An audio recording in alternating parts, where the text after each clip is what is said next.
Hi everyone, today let's talk about the FTC potentially blocking the Microsoft Activision deal. Then we'll talk about Oracle earnings, as well as the economic factors.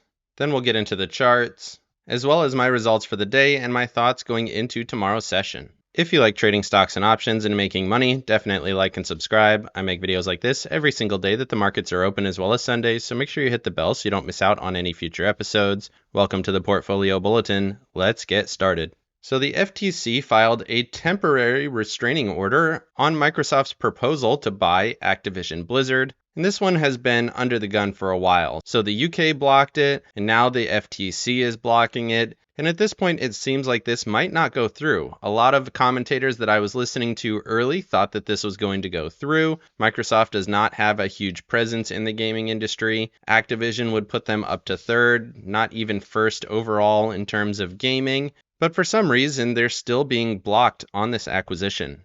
The FTC says here that if Microsoft is allowed to buy Activision, that it would withhold or degrade Activision's games from its competitors, which to some degree is what competition is. And it's worth highlighting that Sony already does this with PlayStation exclusives. But they're saying this on behalf of Sony, who I believe is actually the top company in terms of video games. PlayStation has a huge amount of owners, and it would not make sense for Microsoft to take Activision games off of the Sony platform. That would cost them a large amount of money, at least in the short term. Potentially over the longer term, they would make some money as people migrated over to Xbox. And Microsoft has actually come out and said that they plan to keep Activision's games on Sony platforms for at least 10 years, which I thought was something they didn't need to do, but was a show of good faith. So overall, I still think that this deal should go through. Whether it will at this point, I don't know, as it does seem like there's a fair amount of governments against this acquisition.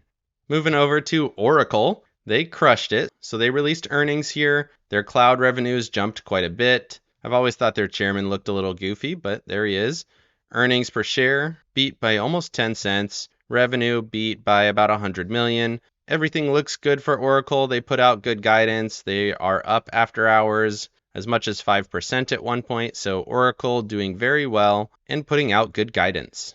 Moving over to the economic calendar here, you can see 3-year note sold at 4.2% for 3 years. That's quite high. You can see the previous read just under 3.7. So big step up here. 10-year note selling at almost 3.8. These are some pretty high prices in terms of yields. Investors are not wanting to buy these for cheaper prices. They are wanting good yields. Federal budget, worse than expectations as usual. Looking at tomorrow, don't forget we have CPI, headline and core coming out at 8:30. And then looking at Wednesday, we have the FOMC statement, decision, and conference in the afternoon, as well as PPI in the morning. Moving over to the Fed futures, since it's coming up, you can see we're less than 2 days out. Almost 80% chance of a pause seems very likely. That's what we're going to get. Unless CPI comes back crazy, that could certainly flip things, but I don't think that's going to happen, and I do think we will get a pause. Moving over to Max Pain, you can see it drifted up slightly. I believe it was 411 last time, or 410. Now it's up to 412, which is interesting, right here in the middle. Certainly possible we could see a finish in that zone, somewhere between 410 and 415. That is a huge move lower from current prices, and I don't necessarily think that's going to happen, but keep it in mind. Highest call strike at 420, highest put strike down at 400. Again, even if we were to get below that highest call strike at 420, that would be a pretty substantial move down before the end of the week. Put call ratio at 1.95, couple 100,000 more options in the market now. Huge week for options. And really, I'm eyeballing this 420 level again, which would be a pretty substantial move lower. We've been finishing right at the top of the puts, which is absolutely possible. Somewhere around 432 to 435 or so. Could finish in this zone, making all of these puts expire worthless. But there are a few more calls to pay attention to this week. Moving over to the charts, starting off with the S&Ps here on the hour and the daily, you can see a nice ramp on the day. Very bullish. The day was up almost 1%. Big volume at the end of day, big candle at the end of day. Everything looks good going into CPI. Looking at that daily chart, you can see we're almost at longer term trend resistance, just about another $1 of upside. And then horizontal resistance that I'm watching, 439.98. which would be about a 2.5% move from current prices. So nice potential for upside. Watching trend resistance here. We also got above this trend that I was watching here today. So everything looking very bullish. We did hit overbought conditions on the daily chart, 70.25. First time we've been overbought in quite a while here on the daily chart. Last time we got close was that February high at 69.21. So definitely something to pay attention to. We are getting extended, but everything still looks bullish. Moving over to the NASDAQ, look at those bars, just straight up throughout the session. Got through my level, 359.93, cut it like butter, and now I'm looking up to 365.80. It's worth noting that we got the gap fill going all the way back to April here. You can see that gap right here from 5 to 6 April. We filled that gap. Now we're looking up to those previous highs. There was a gap up through this zone at that 365 level. Then you have the highs from that peak up at 371.25. Overall, bullish momentum. You can see we were stepping down on momentum and then we got a big move higher. RSI back into overbought conditions. Volume on the last hour of the day looked bullish. Everything here on the NASDAQ continues to look very bullish despite being quite extended.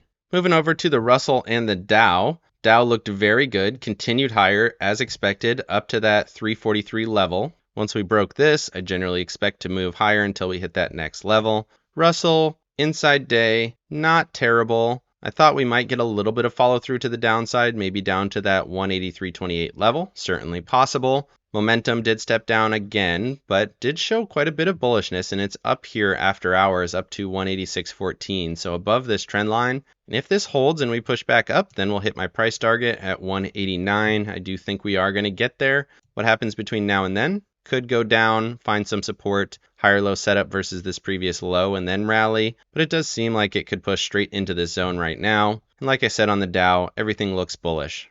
Moving over to the equal weighted S&Ps, I just want to highlight here like I did on the Sunday video, this looked like a bottom higher low setup. And now we're rallying. We had rallied, we got above resistance, we tested it, and we rallied off of that level here, looking to take out this previous high. Once that happens, I'm looking up to 149.82, and it does seem like this has some follow through to it, meaning that breadth is continuing to expand. Moving over to Apple and Tesla, you can see Tesla had a new local high for a finish. Still looking to push up to that 264 level. Certainly seems strong at this point. Momentum and RSI are still very bullish. RSI super overbought, but you can't short a rally like this. It's gone on for a while, and it could certainly continue to go. Apple making some new highs here, looking to take out this high from the beginning of June, which if it does will be a new all-time high. And at this point, it certainly seems like it's going to do that. There are some longer term trends sitting up around this 192 to 194 zone, and even above that up around 197, 198. And at this point, it absolutely seems like it could go higher there. Momentum and RSI are both very bullish. Moving over to Broadcom and Amazon. These were the two drivers for the NASDAQ here today. You can see Broadcom going ballistic from around 812 to 855. That's a new high close. You can see this huge wick that we had on the 30th of May, all the way up to almost 295. And it does seem like we're headed back into that zone. This is all-time highs for Broadcom, and it continues to look very bullish. Amazon also showing some strength above trend resistance. It also filled the gap going back to September of 22, and it does seem like it's looking to push back up to this 130, 131 area. I need to put a few more levels on here, as it looks like we're breaking out of this trend and pushing up a little bit faster. So put some levels on there for tomorrow's video, but right now looking at 131 to 132 as the next resistance. Moving over to staples and discretionary, you can see staples continues to hold in this zone. It's starting to curl up a little bit. We had a higher low here today versus this low from the 7th. Overall, starting to look more bullish than it has. Momentum ticked bullish, volume starting to pick up. Everything looks pretty good here on staples. Discretionary continues to rally aggressively, down a little bit here after hours, but watching that 166.78 level as the next resistance. We also have longer term trend resistance up above that around 168.50. Moving over to oil and gas and technology. Oil and gas was one of the worst performers here today, which is a little bit surprising to me. We've been talking about this base and some higher highs that we keep getting. And I do think that oil and gas is potentially set up to go higher here, but that news today definitely sent it a little bit lower. It's in a zone of support, hit 124.13, found some support close to that 55 EMA. We're above the 200 here, and it does seem like this is still setting up to go a little bit higher, at least in the short term, but definitely pulling back on that news. Technology continues to break out here, took out these previous highs, looking at 170 as next resistance. Above that, 173.50. Moving over to oil futures, I wanted to highlight that news that we talked about. You can see that huge red bar on the day pulling down those oil and gas stocks. This is still definitely a downtrend, and it looks like we're going lower here again. We're at horizontal resistance, 66.50, but trend support's down here around 63.92, and it does seem like it might break down here tomorrow or the next day, which would pull down oil and gas stocks. Moving over to transports here on the hour and the daily, you can see we rallied again. Continues to confirm the rally. Momentum on the hourly looking bullish. Watching this 233.96 level as resistance. I'd like to see it get above that and push up to 238.15. Certainly possible. Everything continues to look bullish. Momentum, RSI, definitely bullish. Looks very similar to the Dow. Moving over to the 50 and 200 day averages, you can see we got another green candle. Looks pretty primed to go higher here, 62.25 on the 50 chart, which would put us back up to the highs from 1 May. 200-day average looking to push back up into this high from April at 59.90. Both of these look like they're going higher. RSI and momentum are both bullish, and generally that means the market is going to be bullish as well. Moving over to the dollar here, you can see we're still in this channel. Bit of a nothing day, fell down to support. Slightly higher low, kind of a wick through that previous low, and then we're back into the mid-range here. No change on the daily chart, still looking like a flag. Momentum bearish, RSI below the SMA, but still above the 50 line, so still could support a flag type setup. If the dollar breaks out of this flag pretty aggressively, that could absolutely bring lower equity prices, but as long as we're in this holding pattern, stocks can continue to go higher. Moving over to TLT and JNK, TLT threw a big wick to the downside, tested the 9 EMA. On the 12-hour chart, we're still above all the EMAs and SMAs, testing that 144 EMA. Momentum is still bullish, RSI is still bullish, and I would really like to see this rally here tomorrow. Confirm the rally a little bit better than today. Moving over to TLT, momentum still bullish, RSI stepping down here today, and continues to consolidate in this area. No major changes for TLT. I still think we're kind of stuck in this zone, very close to the lows from that zone, and it could certainly push higher, but I wouldn't expect it to push too much higher than that 107.50 level. Moving over to the volatility indices, looking at MOVE, a little bit of a pop, interesting, up to that 9 EMA. VIX moving higher after that inside candle. Talked about some potential for that happening here today, but stocks were going higher as well. Could be just because of the CPI and FOMC coming up that we're seeing a little bit of volatility stepping up. Doesn't necessarily mean that this is going to sustain or rally, but it is worth paying attention to. We're back above that 1490 level, and if we get any kind of follow through on this, it could send equities lower.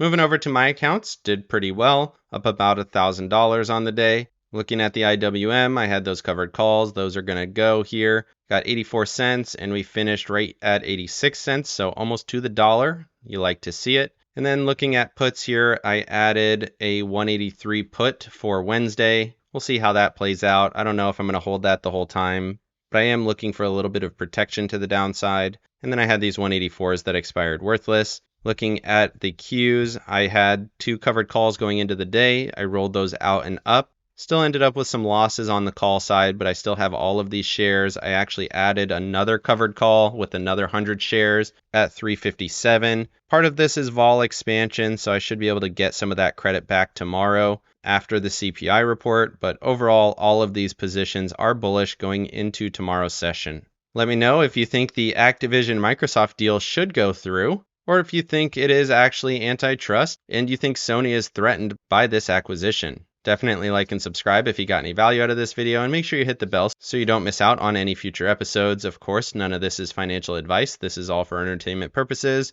Good luck in your trading and have a great day.